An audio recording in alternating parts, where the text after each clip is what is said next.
Adoni municipal chairman అవిశ్వాస తీర్మానంపై MLA Parthasarathi fire అయ్యారు. వైసీపీ చైర్మన్ పై ఆ పార్టీనే అవిశ్వాస తీర్మానం పెట్టడం విడ్డూరంగా ఉందన్నారు పార్థసారథి.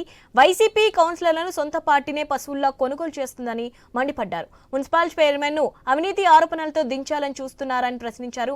వైసీపీ అవినీతికి చైర్మన్ అడ్డుపడుతున్నారనే దింపాలని చూస్తున్నారని మండిపడ్డారు. వైసీపీ కౌన్సిలర్లకు ప్రజలు తగిన బుద్ధి చెప్పాలని పార్థసారథి అన్నారు. మెజారిటీ ఉన్నటువంటి వైఎస్ఆర్సీపీ కౌన్సిలర్ 3.5 సంవత్సరాలుగా ఉన్నటువంటి చైర్మన్ ను మార్చుకోవాలని ప్రయత్నం చేస్తాం. అవిశ్వాస తీర్మానానికి లెటర్ ఇచ్చారు వాళ్ళంతా. దీక్ష కూర్చుంటున్నటువంటి మున్సిపల్ చైర్మన్ ని సమాధానం చెప్పండి, నన్ను ఎందుకు దింపేస్తున్నారో జగనన్న అని కూర్చుంటే కదా 15 రోజులు రోడ్ల మీద కూర్చుని ఉంటే కూడా కనీసం పలకరించలేని ఓ పార్టీ మీద ఓ పార్టీయా?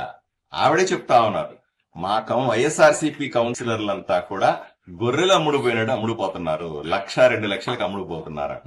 ప్రజలకు విజ్ఞప్తి చేస్తా ఉన్నా, మీ వార్డులో తలా 50 రూపాయలు, ఇంటికి 50 రూపాయలు వేసుకుని వాళ్ళకి 1,00,000-2 లక్షల రూపాయలు ఇచ్చి ఈ సంవత్సరం రోజులు ఉంది ఇంకా మీకు సేవ చేయమని అడగండి.